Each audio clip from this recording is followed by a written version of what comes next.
Mukhang nagpapanik si mukhang nagpapanik si Bato de la Rosa. Kasi mga kotsero, mukhang siya yung unang tatamaan ng issue ng war on drugs. Kaya kailangan unahan na niya. Tinatawagan na nga raw siya ng ICC pero hindi niya sinasagot, di ba? Sabi niya. Sabi, may tumatawag sa akin, prank call daw, ICC. Paano kung hindi prank call? Di ba? Paano kung hindi prank call yun tapos hindi mo sinasagot? But anyway, mukhang siya kasi yung unang tatamaan.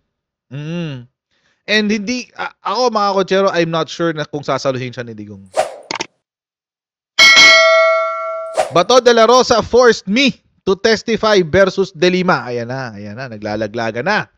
Manila, Philippines, alleged drug lord Roland Kerwin Espinosa testified that he was forced by former Philippine National Police Chief turned Senator Ronald Bato de la Rosa to lie and link former Senator Laila de Lima to illegal drugs as the House Quadcom resumed its hearing on Friday, October 11. Yun. Lakas ni Rappler, nakakuha siya ng affidavit. Alam naman natin mga kotsero, pipick upin talaga to ni Rappler. Bakit? Tagapagtanggol ni Laila de Lima yan. Is this the first time na nagsalita siya tungkol dyan sa issue na yan kay Laila de Lima? No, it's not. Last year kasi, 2022. April 28, 2022. Bago mag-eleksyon. Ilang araw bago mag-eleksyon. Sabi, Kerwin Espinosa recants drug trade accusations versus Senator Laila de Lima. Ilang araw lang yan bago mag-eleksyon. No? April 8, 2022. Kailan ang eleksyon last 2022? May 9? So, hindi ito ang first time. Pero, hindi niya sinabi kung ano yung mga circumstance kung bakit siya nagbigay nung una niyang testimonya. Ang sinabi lang niya, self-confessed drug trader Kerwin Espinosa has taken back his allegations that connected Senator Laila de Lima in the business of illegal drugs inside New Bilibid Prison. Sabi niya, any statement he made against the senator are false and was the result of pressure, coercion, intimidation, and serious threats to his life and family members from the police who instructed him to implicate the senator into the illegal drug trade. Dito makikita natin yung sinabi niya na napilitan lang daw siya. At sino yung pumilit? Mga pulis. Dito wala pang sinasabi na Bato de la Rosa. Pero sinabi na niya na pinilit daw siya. Also mga kotsero, don't forget, he also said na he is a drug dealer. Sinabi din niya yun. Self-confessed nga yan eh. Self-confessed drug lord. May problema nga lang yung self-confession na yan. Bakit? Kasi na-dismiss yung kaso niya nitong 2024. Last month lang. Leyte Court dismisses drug case versus Kerwin Espinosa. Is it possible? Is it possible na siya rin ay pinaamin na drug lord para lang ma-justify yung pag-aresto at pagpatay sa tatay niya?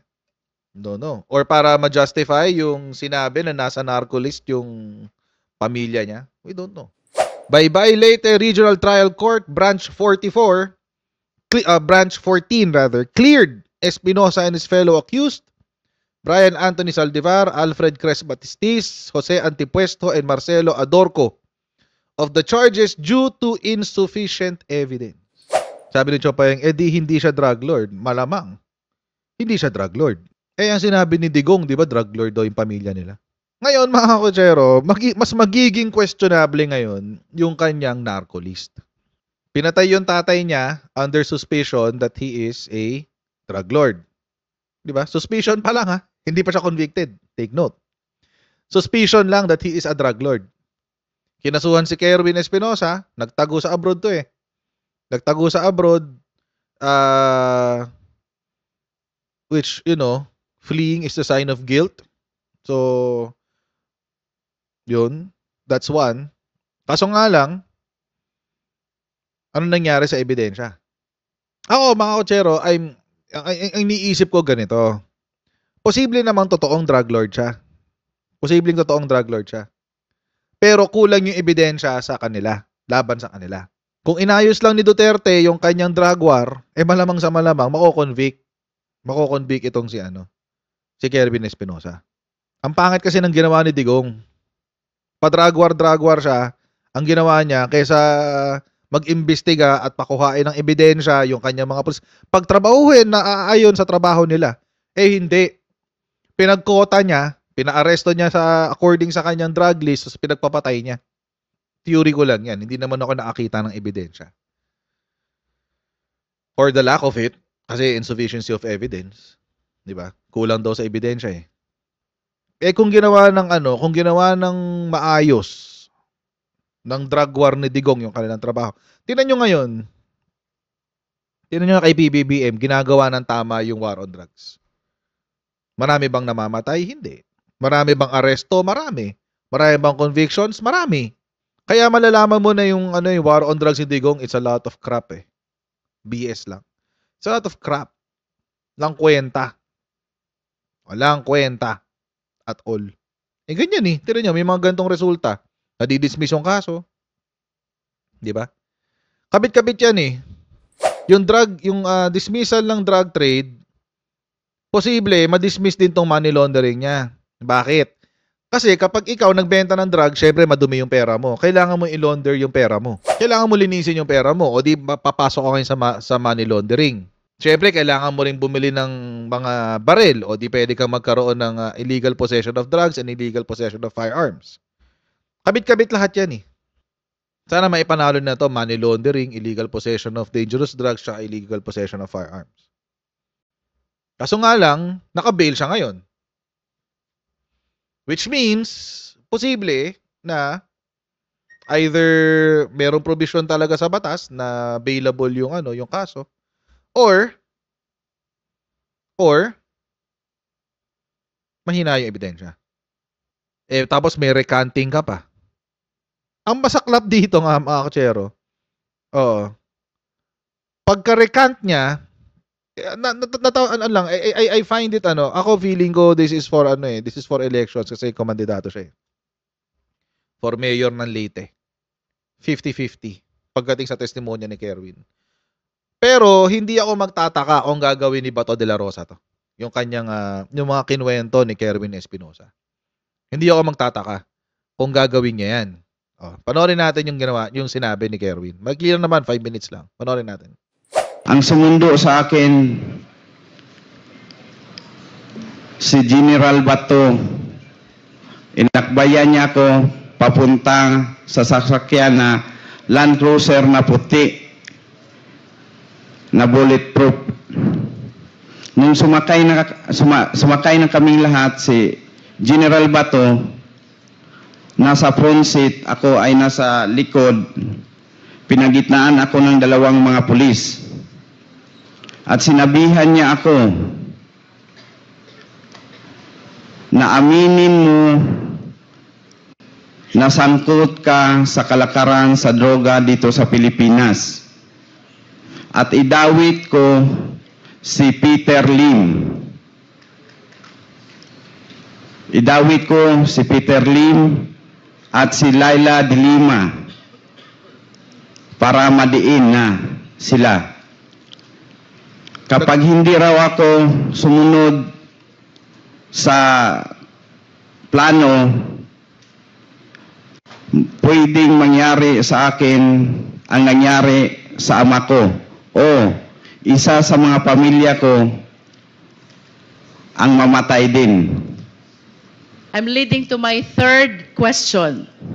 November 16, 2016, through the coordination with the Interpol, iniuwi ka dito sa Pilipinas. Pagdating sa airport, you were arrested at sinalubong ka ni Senator Bato de la Rosa. Nakikilala mo ba si Senator Bato? Siyempre. Bakit mo siya kilala? Matapang yun. Puro barilan-barilan ang hahamon sa TV ng draw sa mga illegalista. What else do you know about Senator Bato? Bago pa siya naging senador, nasan ba si Senator Bato? Chief PNP yun po, Your Honor. Chief PNP. Ano? Okay, can you please identify the picture on the screen? Sino ba yung nasa screen? Siya po, si Bato de la Rosa. During that time, Ano bang assignment ni Senator Bato during that time? Yang kwento mong insidente. Nasaan siya noon? Siya ang Chief PNP.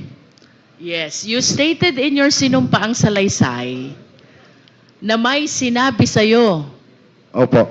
ang noon ay PNP Chief Bato Opo. na kailangan mong gawin kapalit ng iyong pagkakataon na mabuhay. Opo. Do you confirm this? Yes po. Can you please tell us, anong sinabi sa'yo ni Senator Bato? Sinabi niya sa akin, sumunod ka sa plano. Kung sumunod ka kung sino ang babanggitin mo para maligtas ang buhay mo. Kung ayaw mong sumunod, ikaw na ang susunod sa tatay mo or isa sa membro ng pamilya nyo may mangyari na masama.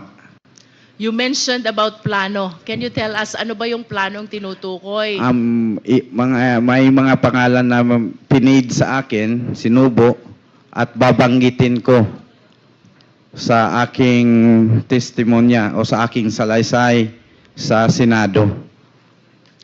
At maari mo bang sabihin, sino ba itong mga taong ito at anong gustong ibabanggit sa'yo ng noon ay PNP Chief Bato?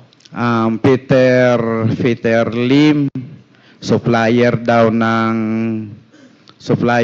ng shabu, pero nandyan lang, hindi na huli-huli. Tapos si Senator De Lima, protector daw sa mga shabu, mga nagtitinda ng shabu sa loob ng Bilibid. Protector daw si Ma'am Laila. At yung iba pa, si Lovely Impal, si Jiraham, si Peter Ko, ganon. In other words, Kerwin, ang gusto ni PNP Chief ay banggitin mo itong mga pangalan na ito na may kaugnayan sa illegal drug operation. Tama ba yun? Opo. At ito ba'y sinunod mo, Kerwin? Talagang sinunod ko po. Susunod Kasi ka lang. Bakit mo to sinunod? Of course, alam mong mali ito. Oo. Diba?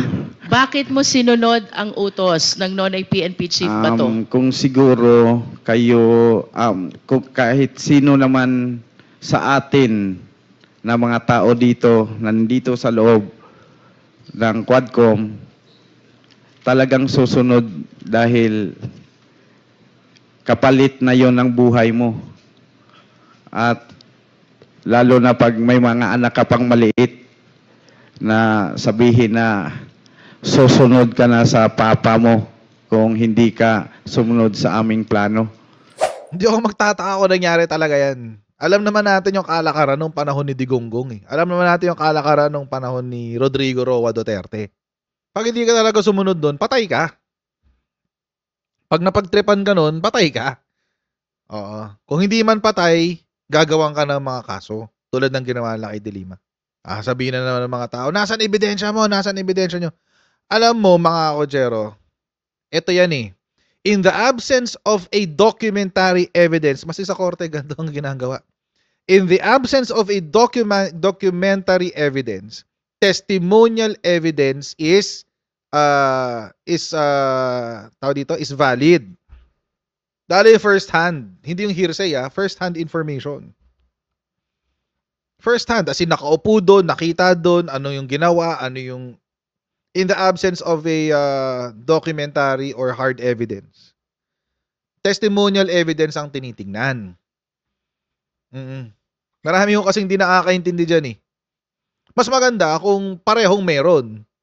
Siyempre, wala na, beyond reasonable doubt na yun. Pero hanggat wala, in the absence of it, first-hand information or testimonial evidence, yun na yung yun na yung next best.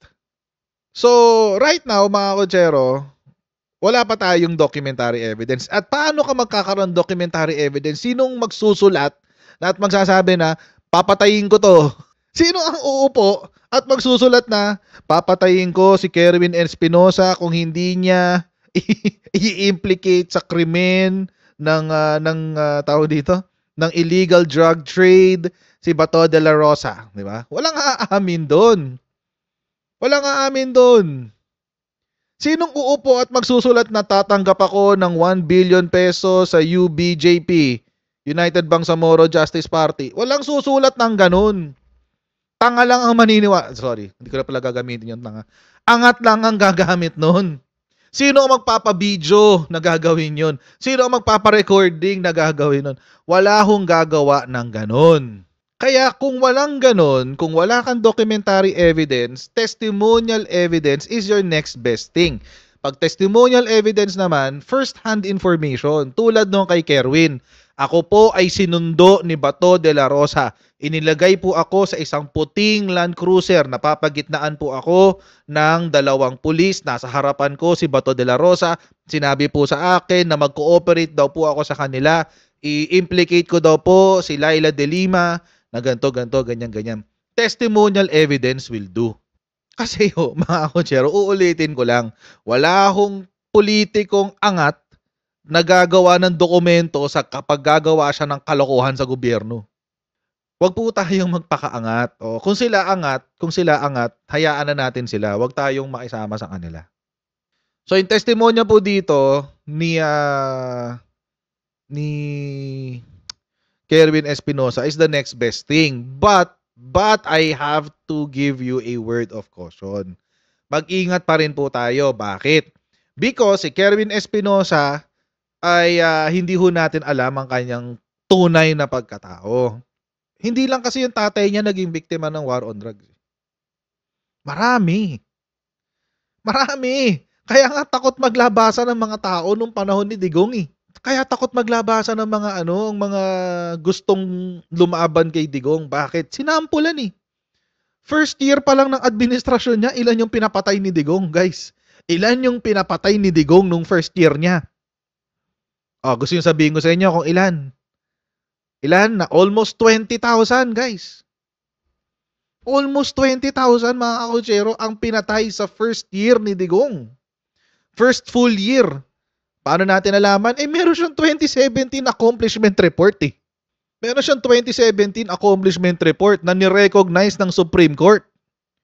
Ang sabi ng Supreme Court, ibigay nyo sa amin yung detalye nitong 20,000 na to. Ilan dyan ng state forces, ilan dyan ng vigilante, ilan dyan ng whatever. Yung narco list kasi niya ni Digong, hindi siya validated at napupuno ng punong-puno ng napakaraming mali. Si Gretchen Ho nga nasa narco list, di ba? Gretchen Ho.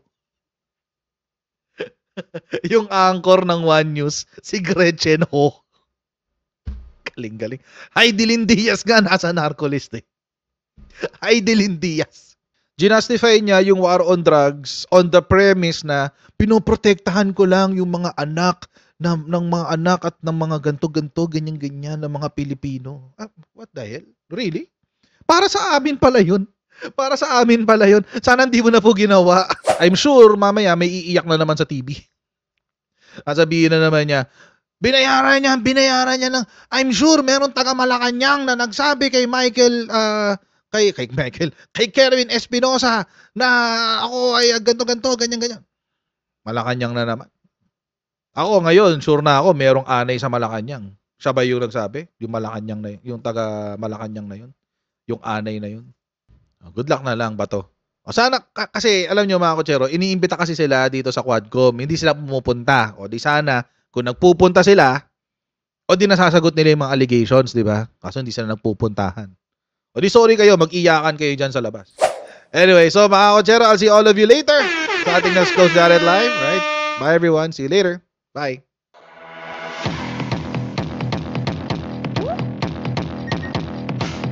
Pag ganun, huwag natin gawing tanga mga Pilipino. Mas maganda kasi nasa lugar ka ng tama kaysa yung pinipilit mo yung pagkakamali.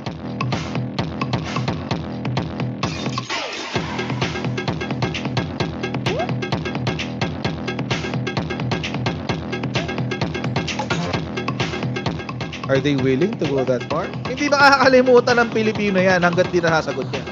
Sino ngayon nagsasabi ng totoo?